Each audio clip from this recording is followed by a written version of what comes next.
So today we're going to talk about how I became a realtor. I get this question a whole lot from people. Candace, where did you start at? Candace, where do you go? I don't even know where to look. Listen, we're going to put this in the video because we're going to make sure that everybody kind of understands a few steps of where you need to start before you actually become a licensed agent. So the first thing that you need to do before you become a real estate agent, before you enroll in school, is you need to find a mentor.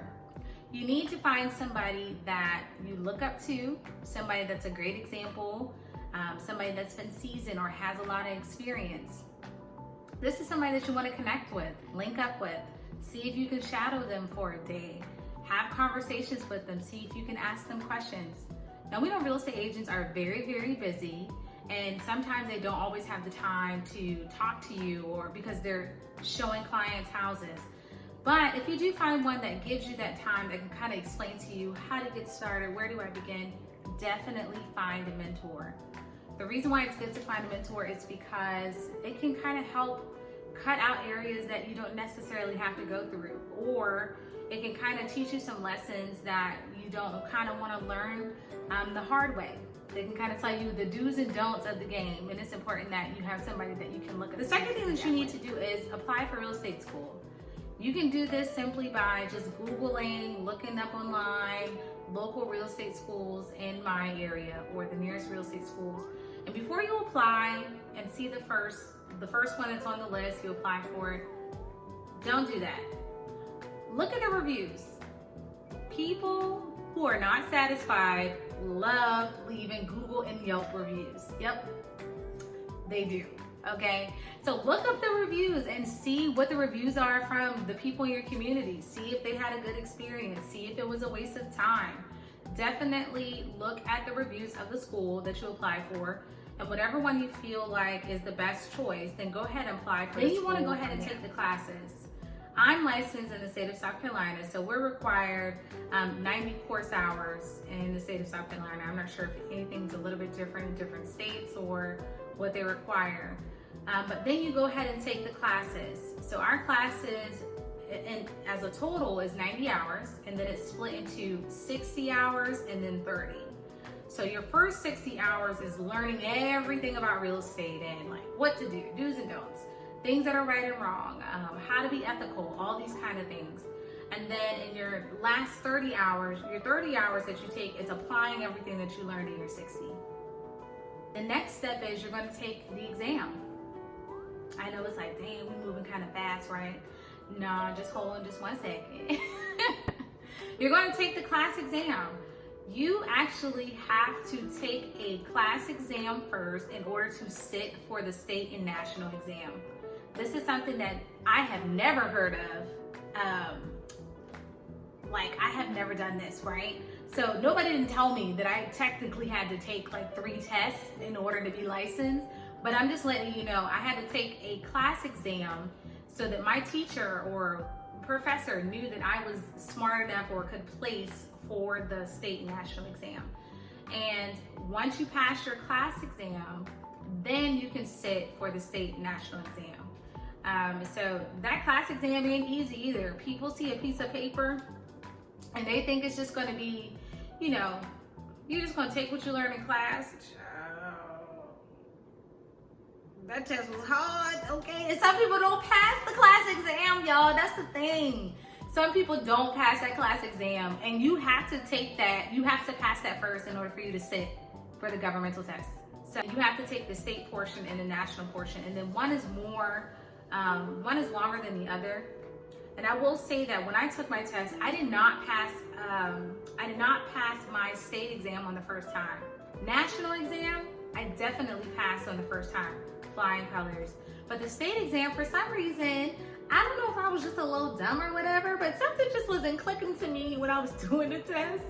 So I took that thing, y'all, and failed. Child, I failed. It was so bad. But I had to go back and take it again. And the second time, I paid attention the second time and failed again, y'all. I failed again the second time. But on the third time, I actually passed the state exam. I am not ashamed to say that, okay? I am not the best test taker. One, because I have test anxiety so bad, And it's like, I know the information, it just freaks me out when I get there. I'm like, this is crazy. I don't remember any of this. Okay, I don't remember nothing. That's how I act when I'm taking a test. But once you get that, they print off a nice little piece of paper with your face printed on it, and it says pass, pass. And when you see that, you're like, what's poppin'? Brand new whip, just hopped in. I got options. I can pass that bitch like Stockton.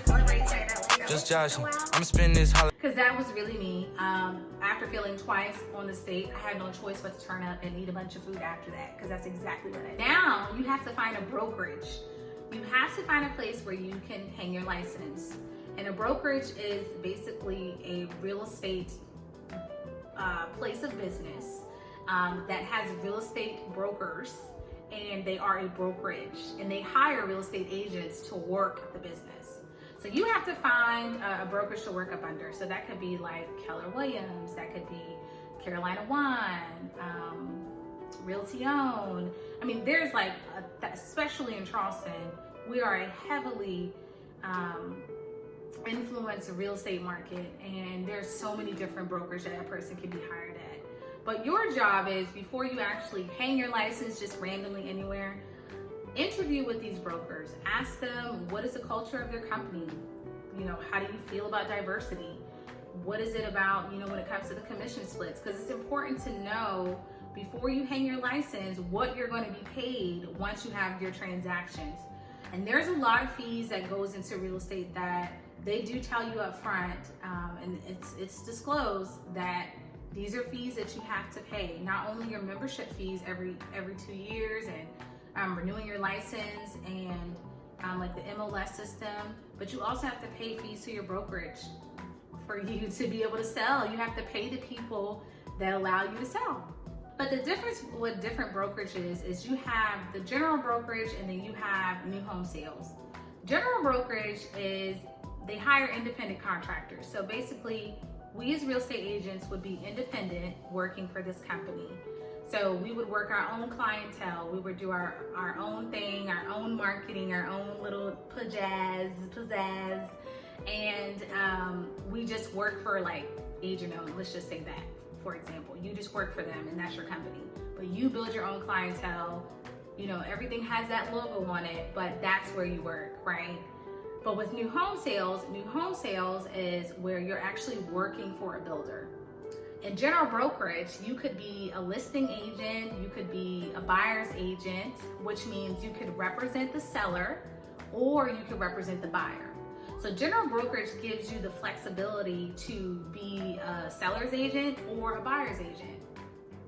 Then you have, on the other side, when you work in new home sales, you just work for the builder. So that could be Ryan Homes, that could be D.R. Horton, Coulter Homes. I'm trying to think of just Lennar. Those, all of those are new home builders. And if you see a new home sales consultant that's working in the office, they represent the seller, which is that builder. Now, they are licensed in the state, so anybody that comes in without a realtor does not necessarily need one, but we ultimately, at the end of the day, represent the builder. I actually currently work in new home sales, and it's been good for the set schedule for me, just creating that culture and that structure for me. But I'm also getting to the place where I'm operating separately my interior design business. So eventually my goal is to be in general brokerage so that I have that flexibility.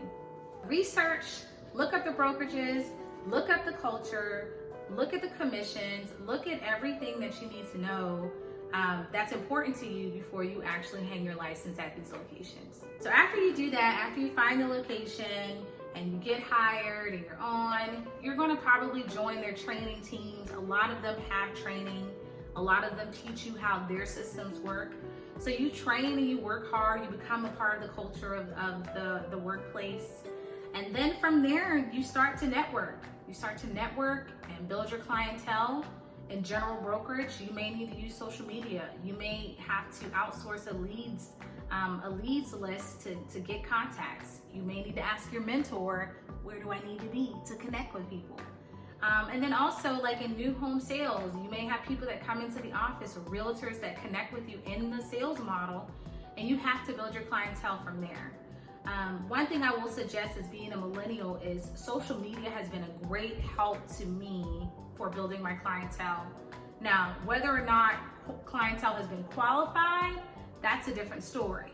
Yet, I'm still marketing to people and letting them know that I am a real estate professional that they can trust. So use platforms that are free. So Instagram, Facebook, LinkedIn. People don't realize the power of social media, and now you don't have to pay for that. But when you're getting into those systems like MLS, which is called the multiple listing system, which is a database for realtors privately where we can look at houses in the market. But you have to pay for that. That stuff is not free.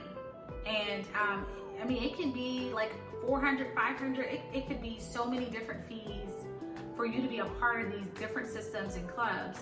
And if you have a way to market free, then take advantage of that. So after you build your clientele, you market yourself and then you sell. You sell and you close homes and you get paid. And that's how you become a realtor. You walk through all these steps, you find out all the things you need to know about the culture of each business. You apply, you hang your license, you market yourself, you work really hard. And when you sell your first home, it's going to be very nerve-wracking. It's going to be to the point where you're just like, oh my gosh, I don't know if I'm doing this right. When I tell you my first contract, like in my head I was confident, but child, I know I was saying all the wrong stuff. I had to make sure the client knew that I was new.